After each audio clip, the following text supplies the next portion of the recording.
कहानी की शुरुआत होती है विल शॉ नाम के एक बिजनेसमैन से, जो अपने परिवार के साथ छुट्टी मनाने के लिए स्पेन जा रहा था। जब वो एयरपोर्ट पर पहुंचा तो उसके पिता मार्टिन उसे लेने आए। वो एक आर्टिस्ट थे और बाप बेटे के बीच ज्यादा अच्छा रिश्ता नहीं था, पर फिर भी वो समुद्र की ओर निकल पड़े, जहां से उन्हें एक शिप में बैठकर अपने टूर की शुरुआत करनी थी। रास्ते में मार्टिन ने देखा कि विल हर वक्त अपने फोन पर ही लगा हुआ था। खैर, जब वो समुद्र किनारे पहुंचे तो विल की माँ लीजा और बाकी के परिवार ने उनका स्वागत किया। फिर रात को डिनर के समय पर भी विल लगातार अपना फोन ही चलाए जा रहा था, जिसे देखकर मार्टिन काफी चिढ़ गया। खैर, फिर अगले दिन मार्टिन पूरे परिवार के साथ समुद्र में अपनी कश्ती लेकर निकल गया, पर यहाँ भी विल फोन पर ही बिजी था और उसकी लापरवाही की वजह से विल के भाई जॉश की गर्लफ्रेंड डारा को चोट लग गई। तभी मार्टिन ने गुस्से में आकर विल का फोन समुद्र में फेंक दिया। अब विल भी परेशान था, इसलिए वो कश्ती किनारे पर लगाकर शहर में घूमने निकल गया। वहीं दूसरी ओर मार्टिन ने देखा कि एक छोटी कश्ती सुबह से उनकी बोट के आसपास घूम रही थी।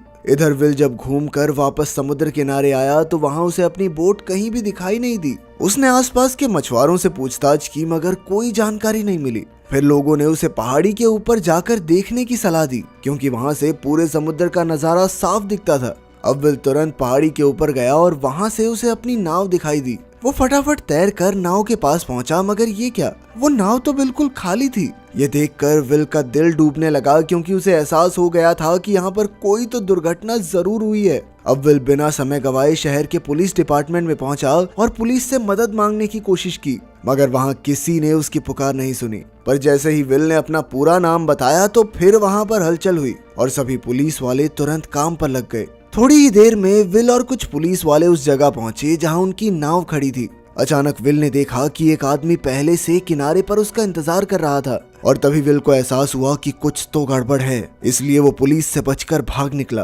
तब पुलिस वाले भी उसका पीछा करने लगे और आखिरकार उन्होंने विल को धर दबोचा, मगर ऐन वक्त पर मार्टिन ने वहां आकर विल की जान बचाई। उसने सभी पुलिस वालों की धुलाई कर दी और फिर विल को साथ लेकर फरार हो गया। रास्ते में उसने विल को बताया कि वो कोई आम आर्टिस्ट नहीं है, बल्कि एक CIA एजेंट है। वो पिछले 20 साल से CIA के लिए काम कर रहा था। अब CIA का एक खास दस्तावेज उसके कब्जे में है, जिस वजह से उन्होंने मार्टिन के परिवार को अगवा कर लिया है। फिर मार्टिन को कैरेक नाम की एक औरत का फोन आया और उसने मार्टिन को मिलने के लिए बुलाया, लेकिन वहां जाने से पहले मार्टिन विल को अपने एक अलग अपार्टमेंट में लेकर आया, जिसके बारे में किसी को नहीं पता था। उसने वहां से कई हथियार उठाए और फिर डिएगो नाम के एक आदमी के लिए मैसेज छोड़ा। वहीं दूसरी ओर बिल्डिंग की छत पर एक स्नाइपर अपनी राइफल के साथ तैयार होकर मार्टिन के आने का इंतजार कर रहा था। इधर मार्टिन ने विल से कहा कि कैरेक उसकी दोस्त है, पर फिर भी विल को अपनी सुरक्षा के लिए गाड़ी में ही रहना होगा। जब मार्टिन अंदर गया तो कैरेक ने उसे चुराया हुआ सूटकेस किडनैपर्स के हवाले करने को कहा,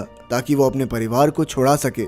इस पर मार्टिन ने जवाब दिया कि वो इसके बारे में सोचेगा। इसके बाद जब मार्टिन गाड़ी की ओर लौट रहा था तो अचानक उस स्नाइपर ने मार्टिन पर गोली चला दी। विल ने अपनी आंख से ये देखा तो वो हक्का बक्का रह गया। उसने तुरंत अपने पिता को उठाया, पर फिर उस पर भी गोलियां चलने लगी। इसलिए उसने मार्टिन का फोन और हथियार निकाले और तुरंत पास ही किसी जगह पर छुप गया। तभी फोन बजा और विल ने फोन उठाया, जिस पर वो किडनैपर्स उसके पिता को टॉम नाम से बुला रहे थे। पर अब उनके पास ये सब सोचने का वक्त नहीं था, क्योंकि पुलिस चारों ओर से उन पर गोलियां बरसा रही थी। इसी गोलीबारी में स्नाइपर ने एक पुलिस वाले की हत्या भी कर दी और पुलिस वालों को लगा कि ये विल का काम है। खैर, अब विल जैसे तैसे एक वॉशरूम में घुसा और खुद को शांत करके आगे के प्लान के बारे में सोचने लगा। इसके बाद वो सीधा एम्बेसी से मदद मांगने पहुंचा, पर वहां के स्पेशल एजेंट से बात करने के बाद भी कोई फायदा नहीं हुआ। असल में एम्बेसी के पास मार्टिन शॉ नाम के एजेंट का कोई रिकॉर्ड नहीं था, बल्कि उन्होंने तो विल से ही कहा कि उस पर पुलिस वाले की हत्या का आरोप है और वो उसकी मदद के लिए उसे बस एक वकील दे सकते हैं।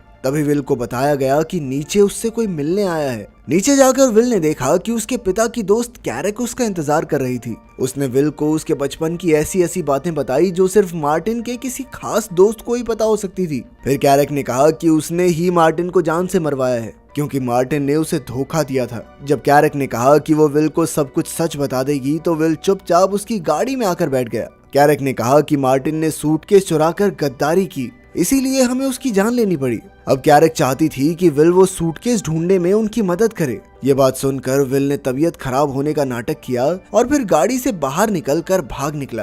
कैरेक के गुंडों को चकमा देकर विल एक बस में चढ़ गया और अब उसे फिर से किडनैपर्स का फोन आया। किडनैपर्स ने फिर से उससे सूटकेस की मांग की और उसके परिवार को जान से मारने की धमकी देने लगे। खैर फिर विल ने देखा कि मार्टिन के फोन से डिएगो नाम के एक आदमी को बार बार फोन गया था, इसलिए उसने डिएगो से मिलने का फैसला किया। लेकिन जैसे ही वो डिएगो के घर पहुंचा तो एक कातिल पहले ही वहां विल के इंतजार में बैठा हुआ था। अब विल को अपनी जान बचाने के साथ साथ वहां मौजूद लूसिया नाम की एक लड़की की भी जान बचानी थी। उस कातिल का काम तमाम करके विल ने लूसिया को बताया कि वो डिएगो से मिलने आया है, जिस पर लूसिया ने बताया कि डिएगो उसके अंकल हैं और वो विल को उनके पास ले जाएगी। मगर जब वो दोनों डिएगो के घर पहुंचे तो उससे पहले ही किसी ने डिएगो की हत्या कर दी थी। तभी उन्हें रसोई से किसी की आवाज सुनाई दी तो विल चुपके से रसोई तक पहुंचा। ये आवाजें किसी और की नहीं बल्कि कैरेक और उसके साथी की थी। विल को देखकर कैरेक ने कहा कि उन्हें डिएगो से एक खास जानकारी चाहिए थी, मगर डिएगो ने जानकारी देने से इनकार कर दिया, इसीलिए उन्हें उसे मजबूरन मारना पड़ा। ये सुनकर लूसिया ने उन पर हमला कर दिया और विल तुरंत लूसिया को लेकर छत की ओर भागा। यहाँ से वो तारों के जरिए नीचे आ गिरे और फिर लूसिया विल को एक स्कूटर पर बैठाकर भाग निकली। इधर कैरेक अब भी विल को मारना चाहती थी क्योंकि वो मार्टिन की मौत का इकलौता चश्मदीद गवाह था। कुछ देर बाद विल की तबीयत बिगड़ी तो लूसिया ने देखा कि उसे तो गोली लगी थी, इसीलिए वो तुरंत उसे अपनी एक सहेली के यहाँ ले गई। जल्द ही विल बेहोश हो गया और लूसिया ने अपनी सहेली के साथ उसका इलाज किया। बाद में जब विल को होश आया तो लूसिया ने उससे पूछा कि आखिर ये सब चल क्या रहा है। फिर जब उसने विल के पिता की तस्वीर देखी तो उसने कहा कि वो टॉम को जानती है। वो तो पूछने लगी कि तुम उसे मार्टिन नाम से क्यों बुला रहे हो। विल को लगा कि लूसिया मार्टिन की गर्लफ्रेंड रही होगी, पर फिर लूसिया ने बताया कि टॉम का उसकी माँ के साथ अफेयर था और असल में वो टॉम की ही बेटी है। ये सुनकर विल हैरान रह गया, पर फिर उसने अपने परिवार की जान बचाने के लिए लूसिया को भी साथ चलने को कहा। लेकिन ये मिशन बेहद खतरनाक था, इसलिए लूसिया ने साथ चलने से इनकार कर दिया, पर उसने विल को एक पता बताया जहां वो अपना मिशन पूरा करने के बाद उससे मिल सकता है। इसके बाद विल सीधा किडनैपर के बताए पते पर पहुंच गया। वहां विल को एक गाइड मिलता है जो उसे अपने साथ लेकर चलने लगा। फिर गाड़ी में बैठते ही कुछ लोगों ने विल के ऊपर हमला करके उसे बेहोश करके बांध दिया। बाद में जब विल को होश आया तो वो एक कमरे में था जहां उसका पूरा परिवार कैद था। फिर किडनैपर ने उसे बताया कि मार्टिन के पास एक सूटकेस था जो कि CIA को चाहिए था। लेकिन फिर मार्टिन को लगा कि CIA के अंदर कुछ ऐसे गद्दार लोग हैं जो इस सूटकेस का गलत इस्तेमाल करके पूरी दुनिया में तबाही मचा सकते हैं, इसलिए उसने ये सूटकेस अपने पास रखा। पर अब उसकी भी हत्या हो गई और फाइनली ये सूटकेस कैरेक के कब्जे में था। इसके बाद किडनैपर ने कहा कि वो विल के परिवार को तभी रिहा करेगा जब विल उसे वो सूटकेस ला कर दे। इसके बाद गुंडों ने विल को सड़क पर फेंक दिया और विल उसी क्लब में गया जहां लूसिया उससे मिलने वाली थी। वहां उसने कैरेक को पकड़ने के लिए लूसिया से मदद मांगी और लूसिया ने अपने साथियों को बुला लिया। फिर विल ने कहा कि वो अपने क्रेडिट कार्ड का इस्तेमाल करेगा और जल्द ही इसकी भनक कैरेक को लग गई। फिर वो खुद ही उसका पीछा करते हुए आएगी और तब विल कैरेक को पकड़कर उससे सूटकेस छीन लेगा। अब प्लान के मुताबिक विल ने क्लब में क्रेडिट कार्ड का इस्तेमाल किया और थोड़ी ही देर में कैरेक के गुंडे वहां पहुंचे। उन्होंने विल और उसके साथियों पर हमला कर दिया, पर विल की टीम भी कोई कम नहीं थी। जल्द ही उन्होंने कैरेक के खास गुंडों को धर दबोचा। बाद में उन्होंने इस गुंडे पर खूब अत्याचार करके कैरेक की जानकारी निकलवाने की कोशिश की, लेकिन उसने अपना मुंह नहीं खोला। तब विल समझ गया कि इसे पीटने से कुछ नहीं होगा। उसने बाहर आकर अपनी टीम से इस गुंडे को रिहा करने को कह दिया। वो जानता था कि रिहा होते ही वो सबसे पहले कैरेक के पास ही जाएगा, और हुआ भी बिल्कुल ऐसा ही। उसका पीछा करते हुए विल और उसकी टीम एक बेसमेंट में आ पहुंची। तब उन्हें पता चला कि आज कैरेक यहाँ सूटकेस को बेचने की डील करने वाली थी। अब विल धीरे से कैरेक की ओर बढ़ रहा था और लूसिया एक गाड़ी में बैठी थी। तभी किडनैपर्स की गैंग भी वहां पहुंची और उन्होंने लूसिया को जबरदस्ती बंदी बना लिया।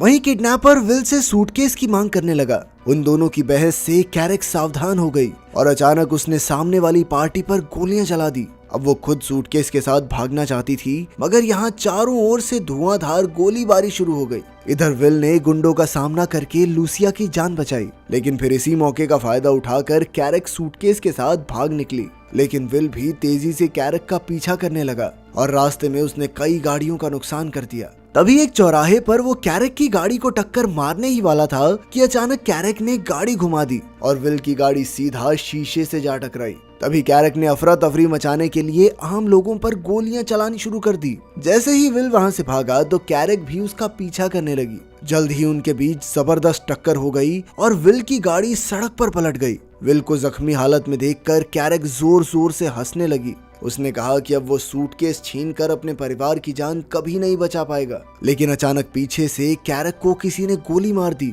और तब विल ने देखा कि किडनैपर के गुंडे यहाँ आ पहुंचे थे। उन्होंने कैरक को जान से मारकर सूटकेस चुरा लिया और फिर किडनैपर खुद विल को उसके परिवार के पास ले गया। रास्ते में उसने देखा कि मार्टिन बहुत ही बहादुर और शातिर एजेंट था और आज उसे विल पर भी नाज होगा। आखिरकार विल ने अपने परिवार को आजाद जो करवाया था। बाद में हॉस्पिटल के बाहर एक एजेंट ने उसे कुछ कागजात देकर कहा कि वो CIA में एजेंट बनकर अपने पिता की जगह ले सकता है, पर विल ने इससे इनकार कर दिया। फिर विल ने पूछा कि आखिर उस सूटकेस में ऐसा क्या था, पर किसी ने भी उसे सच नहीं बताया। खैर बाद में विल ने अपने भाई और माँ को लूसिया से मिलवाया। आखिरकार सबने उसे अपना लिया और अपने परिवार का हिस्सा बना दिया। अगर वीडियो पसंद आई तो लाइक कर देना, चैनल को सब्सक्राइब कर देना। मिलते हैं अगली वीडियो में।